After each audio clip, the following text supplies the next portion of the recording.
I have been living in Manipur, in Imphal all my life, and 70,000 of Kuki Zo community has been living there. We have been chased out of our home. We have been thrown out of a state. I cannot have access to my home in Imphal. I cannot have access to my hospital or the facilities or the schools and the colleges for my children and for my grandchildren. We have been literally thrown out and we have been targeted. So if I cannot go back to my home, I have to find a new place for myself to live. And then they are not allowing us to go back to Imphal. If I go back to Imphal today, me and my family, the minute we land up, the Meitei will catch hold of us and they will slaughter us. They will kill us. So if I have no home.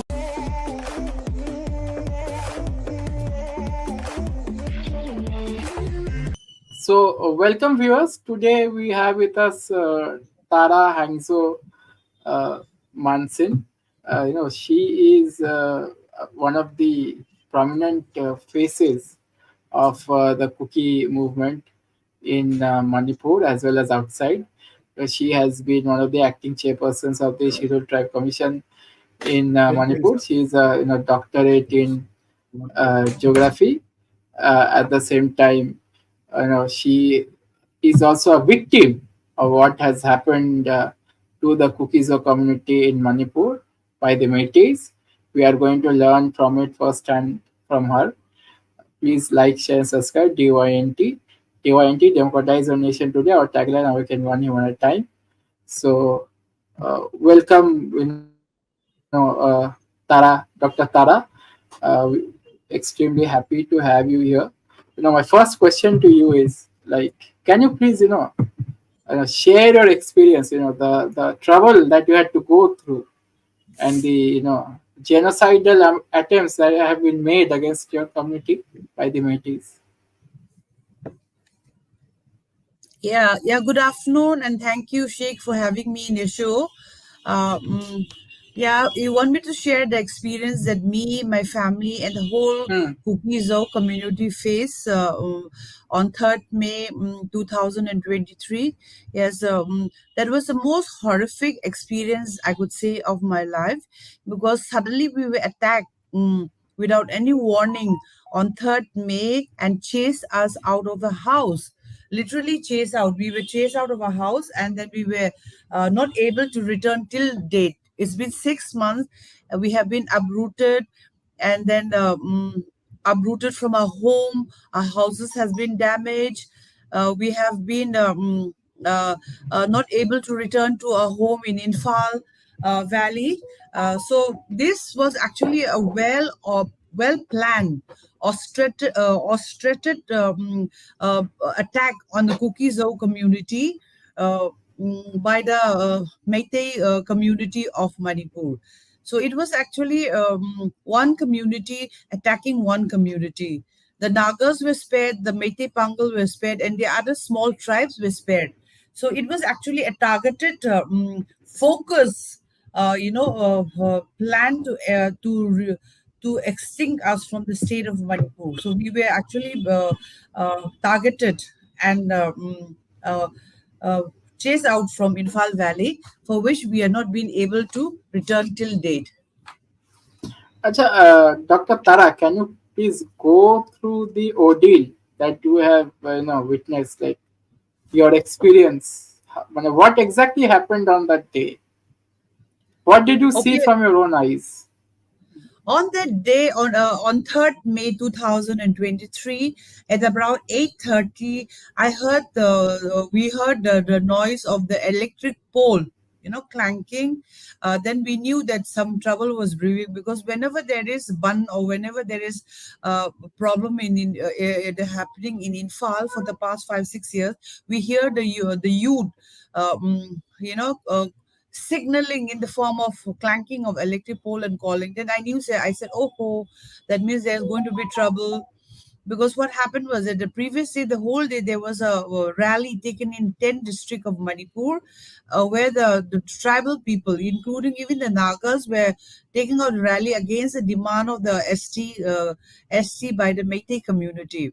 So no untoward incident happened in the rally, and we thought everything was fine.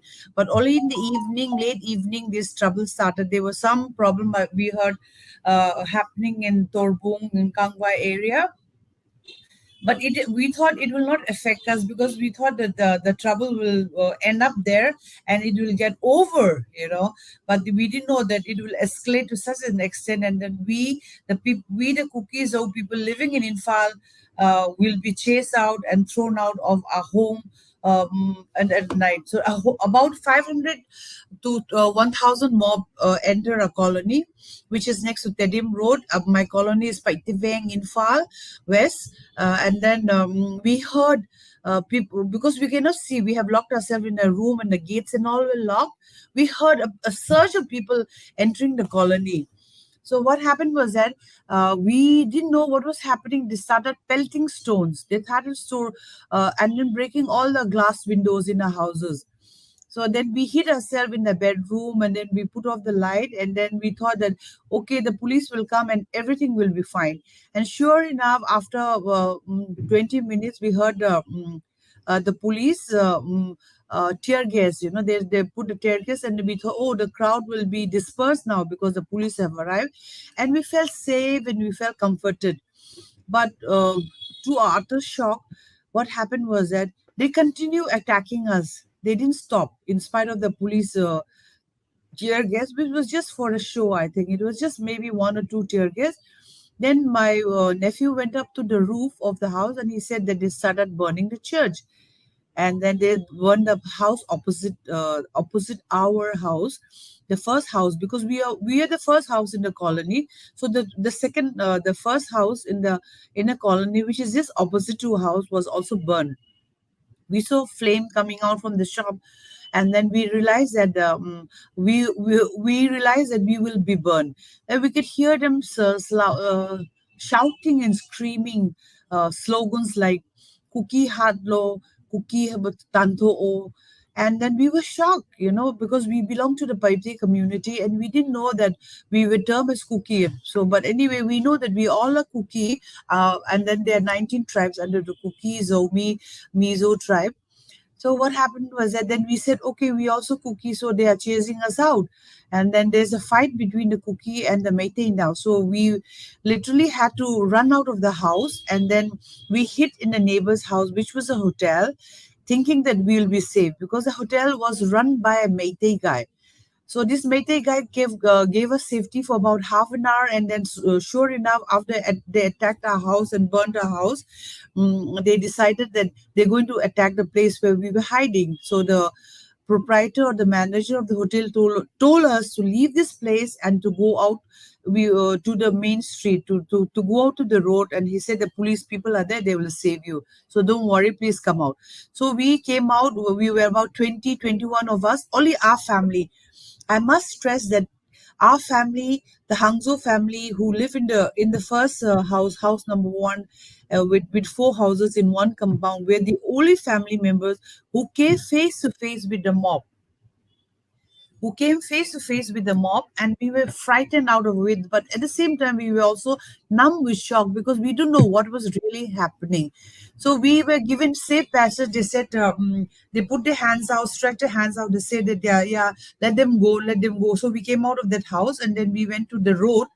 We were exposed, but they didn't harm us. They did not lay a hands on our body physically. Nobody harmed us that day, and I praise God for that, because that was very lucky. Because when we heard story of people being killed and people being raped and people being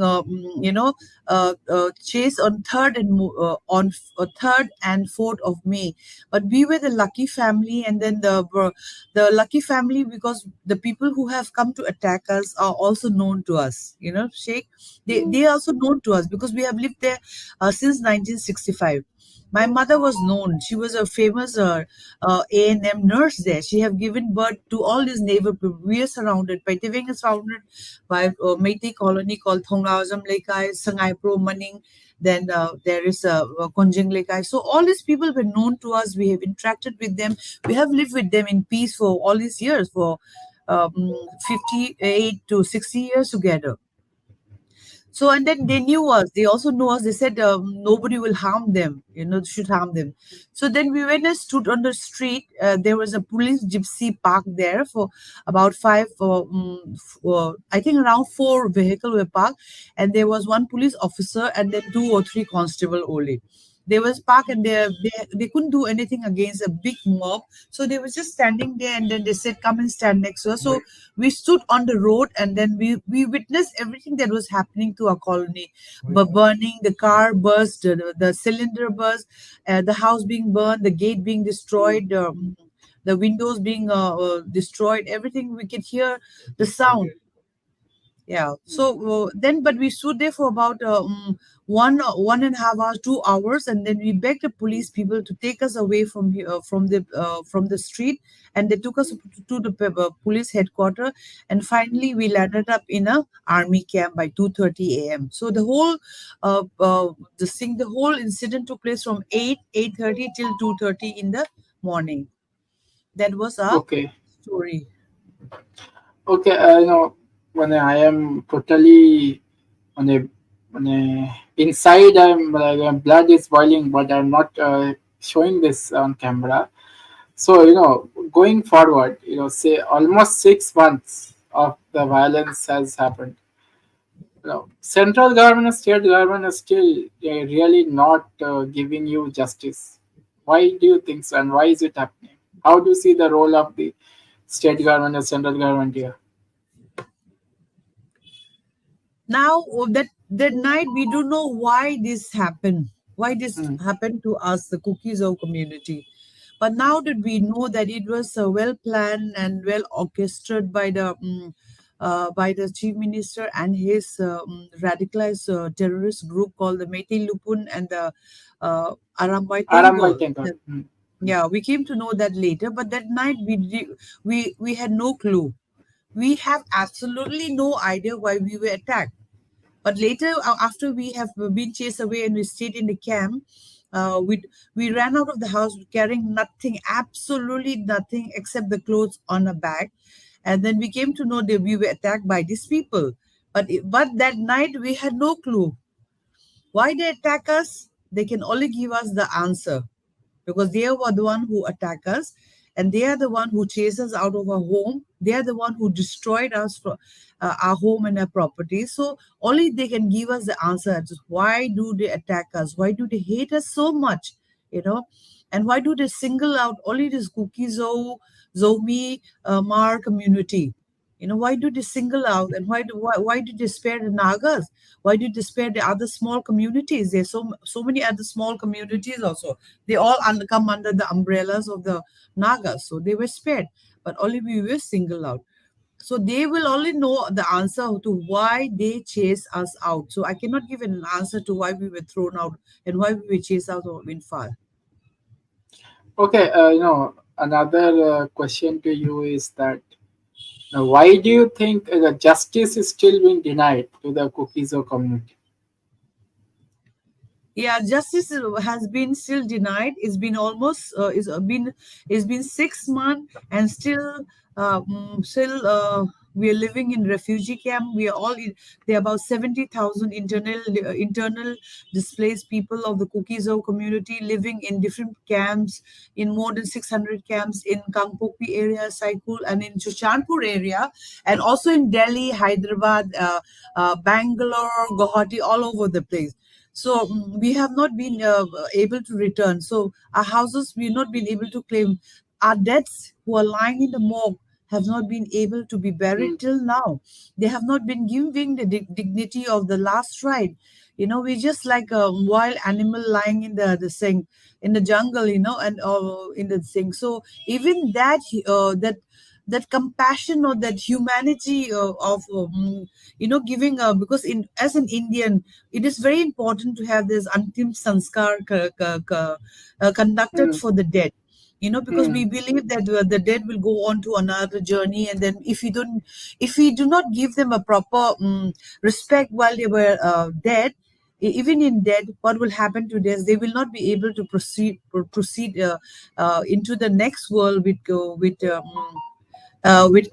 content. They will be restless, they'll mm, be unhappy, and then not only that, we are so unhappy. Then there are a lot of people who has been killed, who has been raped, who has been maimed, and no justice is there for them.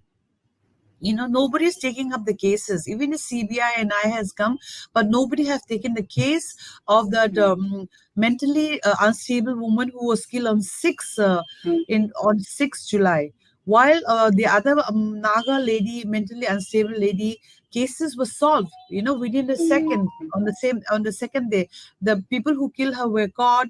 The people who that she was given 25 lakhs in compensation. Her body was taken to Chandel district, and then the Meira Paibis in Kakching and all, they all receive her with garland and everything and all. So there is also justice denied to us. Even in giving justice, there is a discrimination. And what about the poor boy who was burnt alive in an ambulance, mm. along with his mother and his auntie? What about those car wash girls? Mercy and then Florence. Everybody, I can name them, one by one, but no justice, because I feel as if we do not exist. We have been forgotten. We do not exist, and the atrocity committed to us seems that it is not being talked about. It is not. It is. It looks as if it never happened. All these things. It was just a hearsay, and it's just a narrative from our side. But in reality, it did happen, and we did have the dead bodies still unclaimed. Imagine 6 months into the conflict, and the people are still lying in the morgue and not given a proper burial. So that is, I think, that really hurts me, because even my own cousin, that don't I think, who died on 6th July, that who was actually schizophrenic for the past 30 years. She did not, she did not get the justice that she deserved, and I have a doubt, because she will never get it. So it personally, it's affected us. We have been displaced, we have been thrown out, and at the same time, our relative, whom we mourn for, we still cannot even go and see her body. The CBI have to do her what do you call, identification by showing us the photographs and all. So that is very, very sad. And I think nobody in this world, even if you look at Israel and Hamas, at least the dead are identified and they're buried in a mass grave. They've been given the dignity of burial in the next day. So this is something that is very puzzling, and is very cruel. The cruelty that has been appropriated is shown by this neglect that is towards the Kuki Zo Mar people. Yeah, Because also the dehumanizing. Yeah. denied means justice, delayed means justice Mm, denied, and we mm. we I don't think we will get justice. And if we do not get justice, there will not be peace, because we will never be happy with what is happening to them. Yeah, also, dehumanization doesn't stop. They still call you, narco terrorist, chin cookie, narco terrorist, and this and that. Like, how do you feel when such insinuations are targeted against you? How do you feel? Does it make you really angry? Personally, I feel very, very hurt.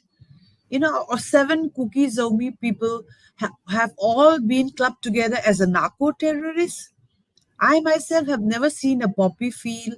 I have never knew that the people. I admit there are poppy field that is there in Manipur, because we have seen pictures. We have seen the government trying to destroy poppy fields, the police trying to pictures and TVs and everything and all. But in reality, what happened is that the drug nexus does not only consist of the cookies or Myanmar community. It consists of all the community that is there in living in Manipur. The Meiteis are also part of it. The Nagas are part of it. The cookies are also part of it. But ordinary people like you and me, who have been thrown out of the house, thrown out of a state, thrown out of a home, how can we be labeled as narco terrorists? Because if they want to label people as narco terrorists, they have to identify who are the narco terrorists. You know, so you cannot just label the one community as all narco terrorists. I do admit, yes, there is drugs. Very, very sad. The thing, drug smuggling happening, drug dealing happening in Manipur. We cannot deny it.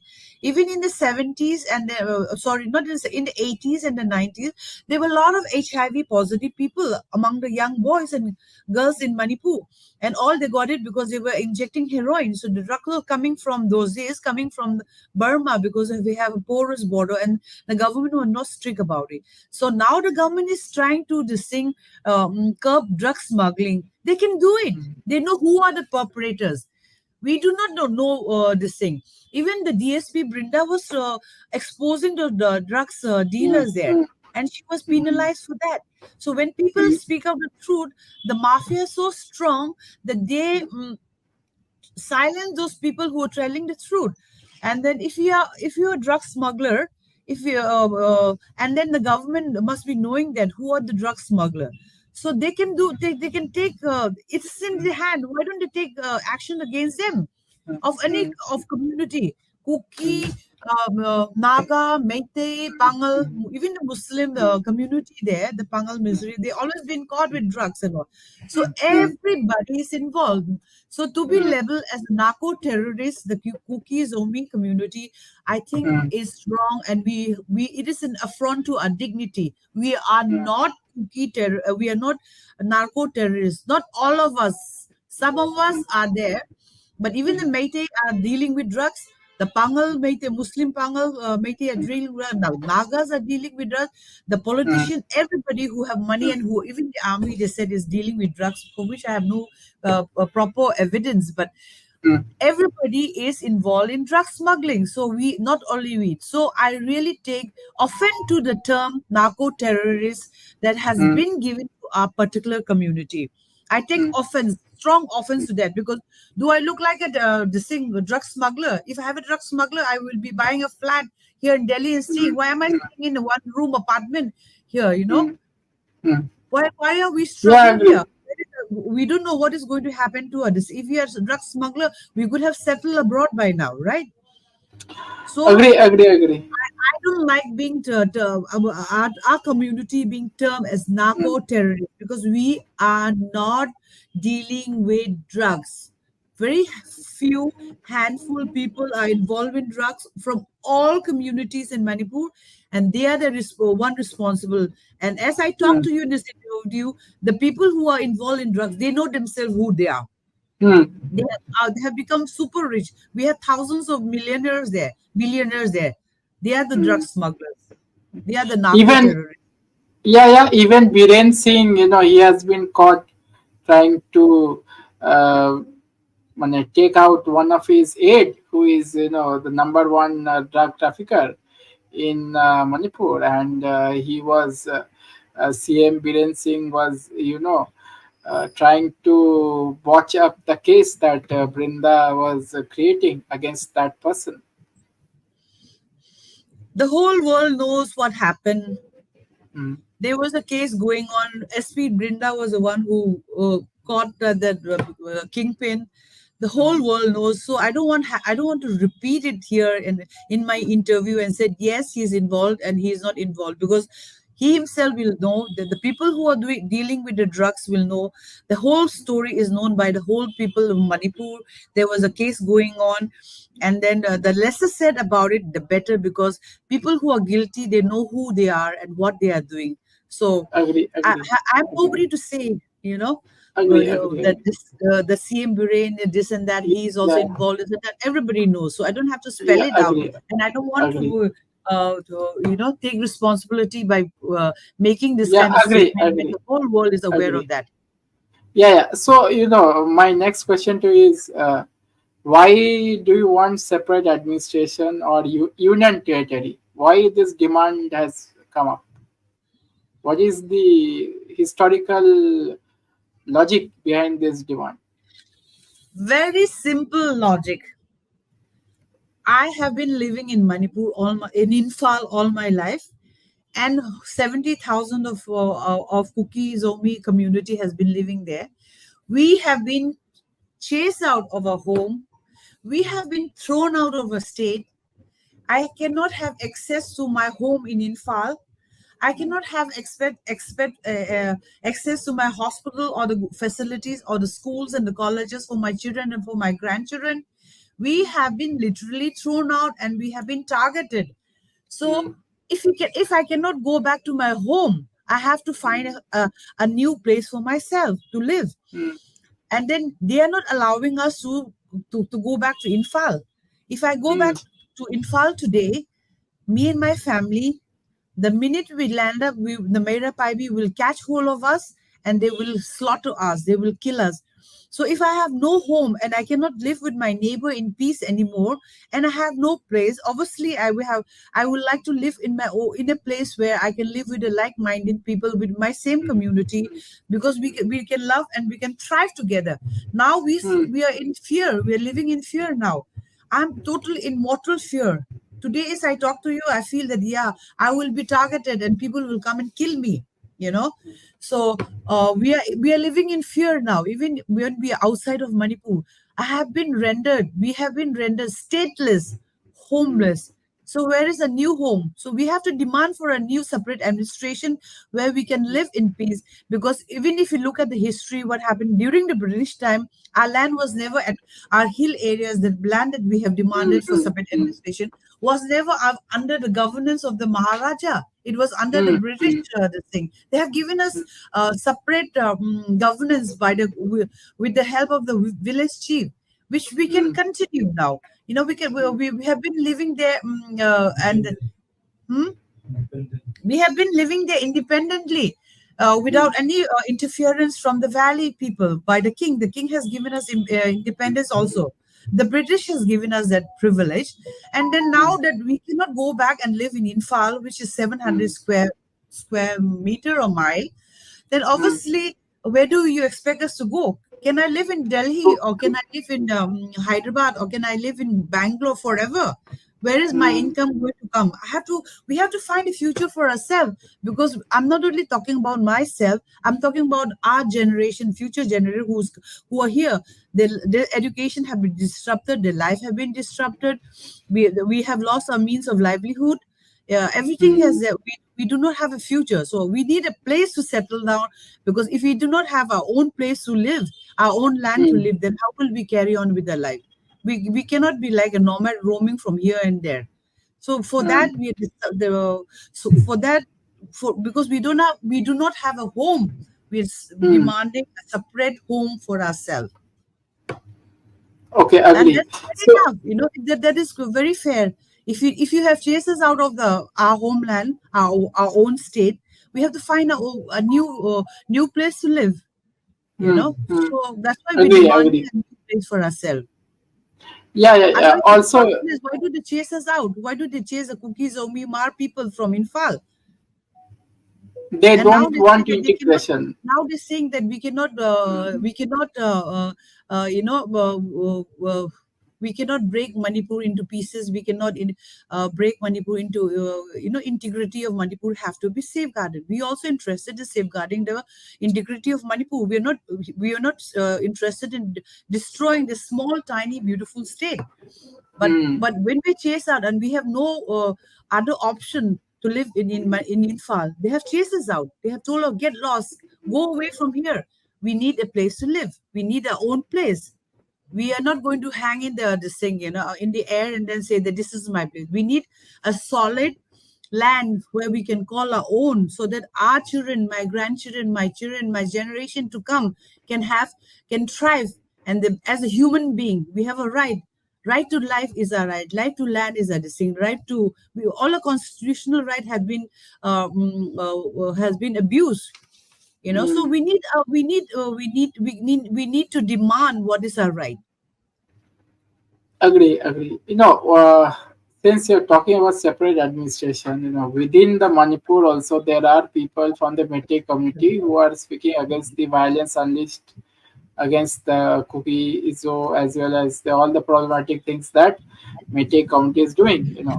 Babloo and Brinda, the way they have been silenced by the extreme Meiteis. How do you see it? Like, has the Meitei society always like this? Like, do they not have any iota of democracy in them? What are you talking about democracy there? Double engine government. It is an anarchy that is happening there. So there is no government. There is a lawlessness happening there. We have no idea what is going to happen. India is supposed to be the biggest democracy in the world, but in Manipur there's no democracy. It is one-sided, and it is only for the Meitei community. They are deciding everything. They're living their life normal. They're in Infal. They're going to school. They're going to college. They have access to the hospital. They have access to the colleges and schools and everything. And here we are rendered totally helpless. So where is the democracy? It's total anarchy there. Yeah. Yeah. My next question is Mohan Bhagwat has given a clean sheet to Biren Singh, without even visiting Manipur. How are you seeing this, and how does the community back home sees this? Mohan Bhagwat, yeah, respectable Mohan Bhagwat, yeah, the RSS chief has said that Manipur violence was by external forces. He has said that very clearly in a Nagpur rally that he had. So I would say that with due respect, the RSS have made a statement, say the external forces. Who are the external forces that he's talking about? They can only identify, because I'm a lay woman who doesn't know anything about politics and who doesn't have any, they must be having their own CID information. They must be having. So let him identify who are the external forces. And then being a double engine BJP government in Manipur and in the state, and they have all the power. So why don't they identify who are the external forces and take actions against them? I today, if I want to take action, I cannot. We cannot take, even if a commuter, we have been rendered powerless. We don't have the power. The power is in their hand. The power lies in their hand. In the BGP government, in the RSS, since they made a statement, if they feel that the external forces are trying to disrupt and then rendered 70,000 people homeless and then totally destroyed their house and burned their houses, then kindly let them identify who are the external forces and let them take action against them. They are the one. Tomorrow if they say that these are the external forces, let us apprehend them. They can do that. So who are the external forces? I don't know, because I have no clue to that. If they know, that they can identify and they can take their action. They are the people in power. They are the one who have all the say. We have no say in this. So let them do that. My take is that let them apprehend them. Let them take action. If I'm an external forces, yeah, then I have to be apprehended. But who are the external forces? They have to identify, they have to spell out who are they, and they are the thing. Let them take the call. If the ball is in the court, they can do it. And please I requested them, identify who they are, and then take action, and then this thing solve our problem. 6 months I'm living I'm living a life of hell. I'm so helpless. So please, Bhagwan ji, help us, and then have compassion on us. If you have an iota of humanity in you people, help us. We do not want to live like this also here, as a refugee in our own country. Are we not Indian? Well, how come we are rendered refugee internally this way? We are like a refugee here, and nobody's helping us. Nobody's providing us any relief. Nobody's providing us any help also. So Yeah, let them agree. Yeah, agree. identify who are the external forces and take actions against them. I'm Yeah, helpless. yeah. We, as a community, we're totally helpless. Totally helpless. Our Yeah, voices even are silent and our um, voices are not heard. So yeah, even Home Minister Amit Shah has named a so-called Burmese group, but the Burmese group doesn't exist. So they are trying to use all kinds of narrative against you. So on that front, how do you see the role of CBI and NIA, especially how two kids have been put in juvenile detention by the CBI? How are you seeing this, and how does the community and the community outside Manipur who are displaced as well as who are not displaced, how are they seeing these developments? yeah, recently because we have access to internet, so we get to see all what is happening. Though we are not living in Imphal or in Manipur anymore, our heart and soul are still living there, and we're worried about what. So we get to know what is happening. Yes, the CBI and the NIA have swooped down on the Kuki people recently, and arrested, made a quick, swift arrest. They have made a so I don't know whom to please, which community they're doing there, because they're not pleasing us. So I think it's discriminatory, selective Mm, mm, justice they're trying to bring. You know, we also have, as I said, that the CBI has been trying to find a perpetrator of the killer of that Miss Manchin Hangzo. mm, So they went from house to house to make inquiry, and to see that what happened. Then they want to know who are the Meirapi who caught her that day, and who are the two guys who came on motorbike or kinetic Honda and shot her in her left ears. And then, so who are these people? Nobody spoke. They all kept quiet. The Meitei people did not utter a word. They all kept quiet. So, but how come the people in Chuchanpur, in Lamka, they were arrested within one day? How did they come and identify them and arrested one day? And why are only the cases has been taken up, and our cases also, a lot of human rights violation has been happening, arbitrary killing of our people. How come they did not take up a case when it comes to the cookies, Omi, Mar, Chin people, or whatever cases? They totally ignored it. They said that, oh, Meitei people are not giving us information. Meitei people are keeping quiet. That means the information was given to them in Lamka when they went there. These two, even the two young girls are the killer of those two students, whose body was not even found. So my take on this is discriminatory, and it is done to place only one community, who are the major community, that is the Meitei community, by the center government and by the distinct state government. So we have been again here denied a justice that is due to us. We have been discriminated again and mm, again, mm, and then they will not take up our cases at all. So this is mm. very discriminatory and very selective, very partial take by the CBI and by NIA. And Yeah, I'm yeah. very unhappy about it, because justice is meant for everybody, every human Mm. being, not only for the Meitei. Yeah, also, the CBI, they were traveling. They were traveling into Lamka and they picked up those people. So, how does this is a very weird kind of activism that CBI is doing. So, let's make the discussion more move forward.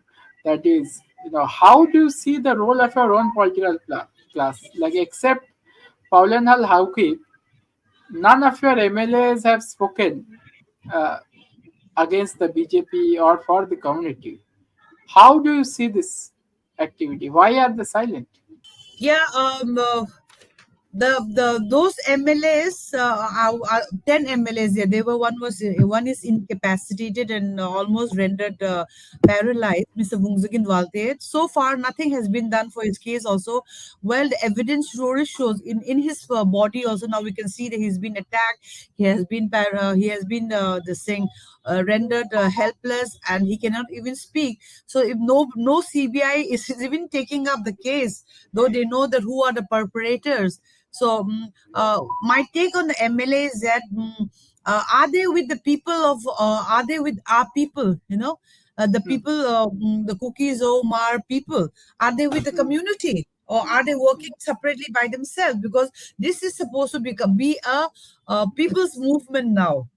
and then they cannot go on tandem. Okay, but they are our representative. That's why they represent us when they talk to the government, when they talk to the home minister and the other government bodies. They are representative because we were not invited to go and talk to them, so they go on behalf of us. But the unfortunate thing is that we don't know what they go and say. They said that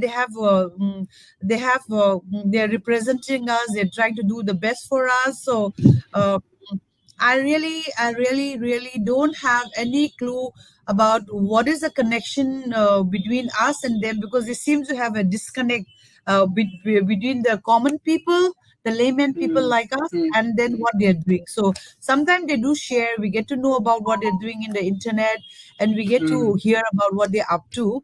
And then nobody has been very vocal. Like Pauline Lal is the only MLA who speak out about our cause in public domain, in the TV and then in public domain. So he's become very vocal. But the rest of them are they must be having their own meeting, they must be having their own sharing, and they must be doing that. But we do not know much about what they think and what they say. And then now they say they're demanding this and that. They're demanding. So we're just believing on them. And then we even have no access to them except for like a common people like me.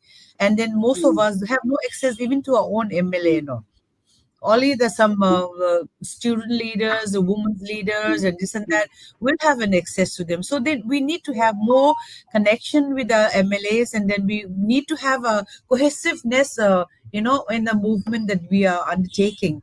This movement should be from both sides, the MLA side and also the people side.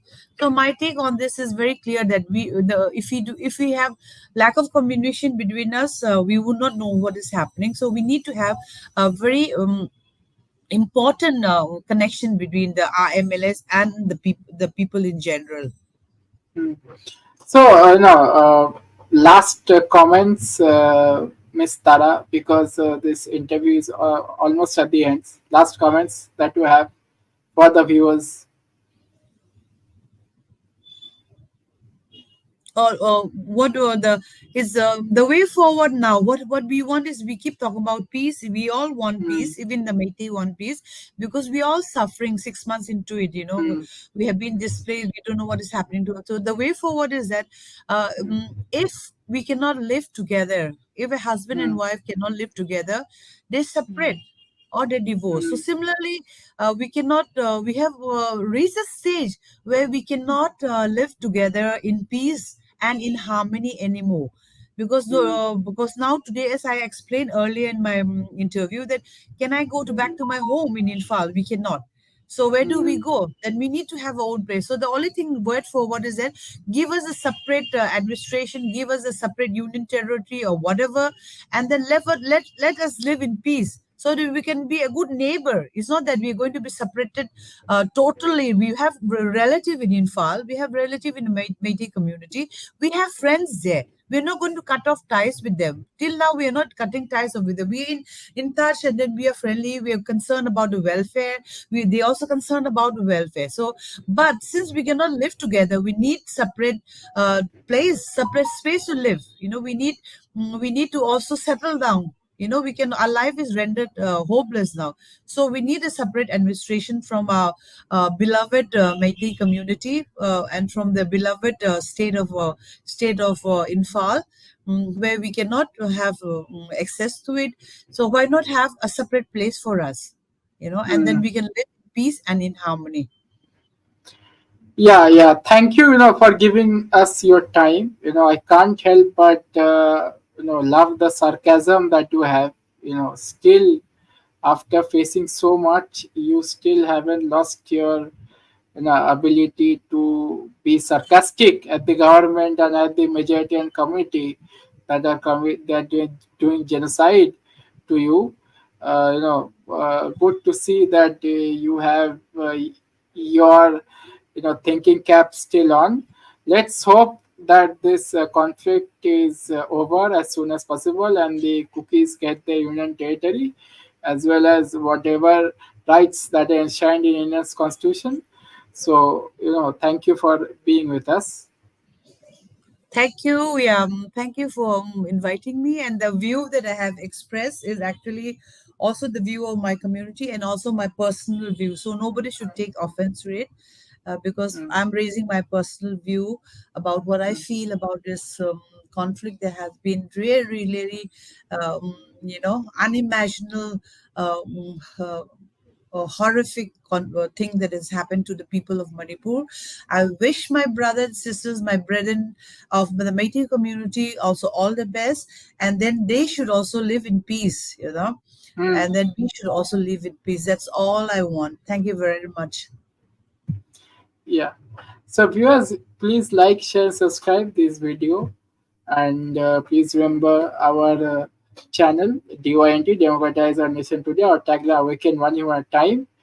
We can't awaken you if you are not acting, and watching this video is not going to do anything for the Kuki Zo, especially those who are outside Manipur. If you want to make a change, please do it by acting for the Kuki Zo. Otherwise, it is very difficult for a community that has given their life for the independence of India to survive. Thank you for watching. Like, share, and subscribe.